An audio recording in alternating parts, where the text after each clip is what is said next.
unfortunate departure from our midst, that there would be adequate funding in the budget, a very significant line item in the budget covering post-secondary education for persons with intellectual disabilities. New York has enormous number of programs, state of California as well. Unfortunately, when you look at the Southeast, you'll see very few dots. Some of those dots are programs that are not really fully inclusive. They're good, but they're not fully inclusive. So all in all, I would say there are about 235 or 240 programs around the country, and the number is growing as the understanding and the need for placing persons with intellectual disabilities is becoming more apparent.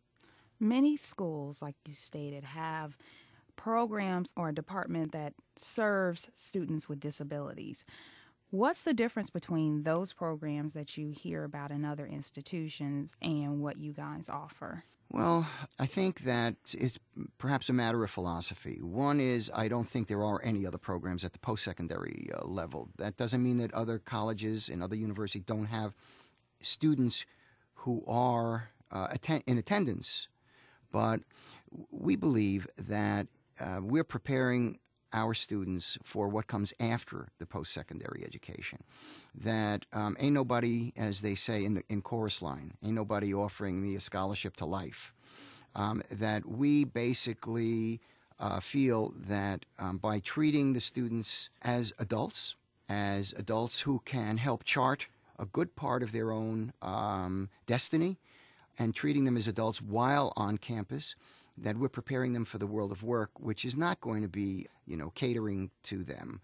So we think that a fully inclusive program where they're sitting side by side with typical students, where they're having lunch with their typical counterparts as we see them in our cafeterias, where they're participating in intramural sports as students, not as special needs students, where they're expected to conform to all the rigors of academic life, where some of our students have been fired from their positions. Why? Because they were goofing off. And when the manager would call our program coordinator and say, so-and-so is goofing off. And she said, well, what would you do with a typical student who was goofing off? Well, I would terminate him. Well, terminate him.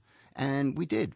And the next day, the father of this son and the son came to our office and said, I can't think of a better thing that you've ever done to help my son, because you've treated him like an adult, and this is exactly what's going to happen for the next 40 years of his life.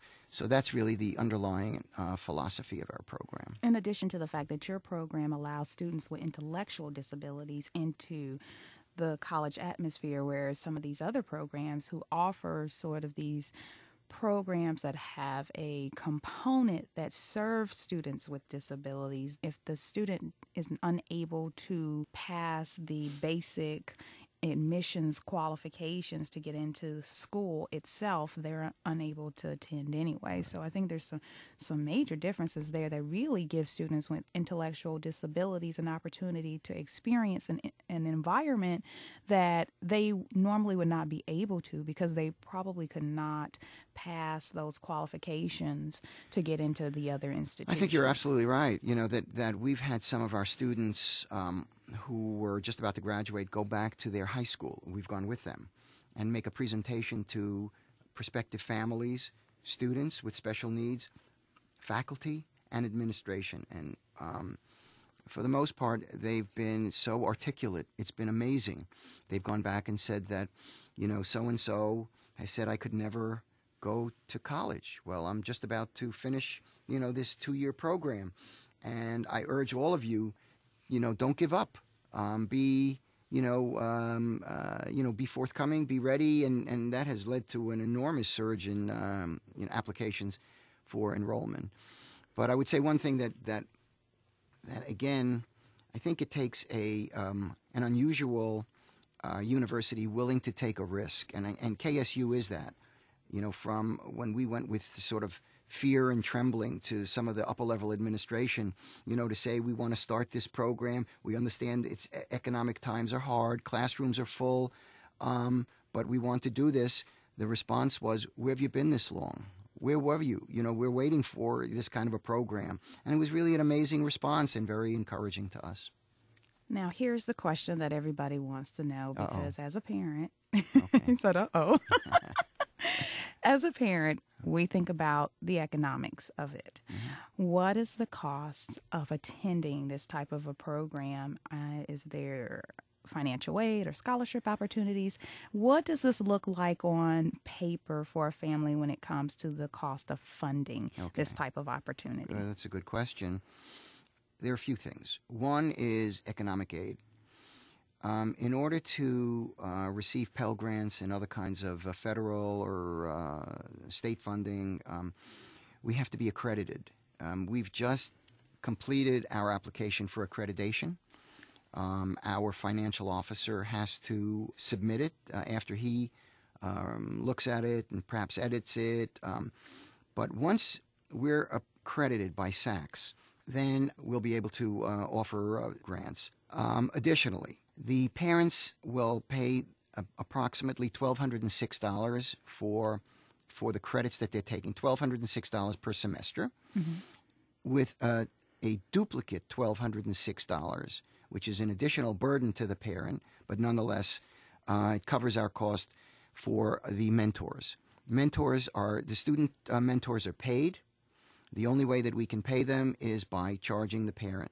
So for the most part, it costs $2,412 per semester for the 2-year period. And that's we're hoping again that that'll be offset by Pell Grants. It poses somewhat of a burden for a lot of parents because they've really not been saving for their child's college education, because they, as well as their children, have been told for years that college is not an option. But this gives them an opportunity for you to do some outreach early and get into the high schools when these kids are entering into 9th and 10th grade, so their mom and dad can start putting these funds aside, so now that they know that there is a program out there that offers their child an opportunity to experience college and to have this type of academic training, because it's not just college experience, but it is truly academic training that prepares them to be able to hold a job. And as you say, an opportunity for a 70% increase in their earning potential in the long run. So that's phenomenal. So if we think of how we would plan for our typically developing children, where we would have these college funds from the time they're born, we may need to start looking at, now that there are opportunities, start saving now, so that, because that's what we would have to pay anyway. It's a terrific point, because it does pose a unique and positive financial burden on a parent. I think many of them are very surprised that they can actually have their kids go to college, despite the fact that they have not been primed to do that. But we've been working very closely with transition specialists from different high school systems. We're in Cobb County, so the Cobb County transition specialists have been working with us. And one of the specialists said to us that recently she was at a conference, and the other members of the school system did not know that she was working to transition students into our system and had a very close working relationship with us. And what she said was that they were talking about, in a very positive way, about how this program up there at KSU has sent a ripple effect through the entire education system, because no longer can school systems just sort of babysit the students and sort of steer them into, albeit perhaps against their better judgment, into a dead-end position or into a bagger, into a supermarket position, that now they have to prepare them for college. And it's the ripple effect has gone all the way down to the basic classes in primary school. And for that, I think I can't think of anything that we're prouder of. Absolutely. Absolutely. It's really, I think, a ray of hope for a lot of families. I recently, honestly, received a telephone call from a parent who said, I know that you do this radio show. I know that you talk to people all the time. I have a 15-year-old who has autism, and I just don't know what I'm going to do. He's 15, And I said, well, let me tell you about something. Right. And so we were able, to share that information with her. So I think that this is on a lot of families' minds. I'm the mother of two little boys who have significant developmental delays and academic deficits. And this is an opportunity that I can think of that I need to stop, buying so much Starbucks. And I'm going to have to put my Starbucks coffee money into an account, because now there is something out there that, I can think about, that my children may have an opportunity to do. So I think it's just really going to really give a lot of parents hope. Well, I think those are really, really terrific points, because I'm trying to keep my Starbucks expenditures down below $85 a day there. But one of the things that really virtually brought tears to all of our eyes was the graduation of our first student cohort. Two things happened. One is our president, who really is fantastic and a great supporter of this program, with thousands of people in the Convocation Center.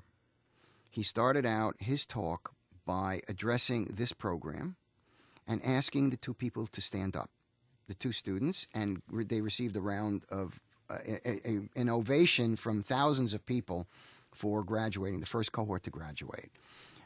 Second, before graduating, these two students, one with Down syndrome and one with autism, were both asked to make PowerPoint presentations to families, staff, faculty members, and not-for-profit organizations throughout Cobb County.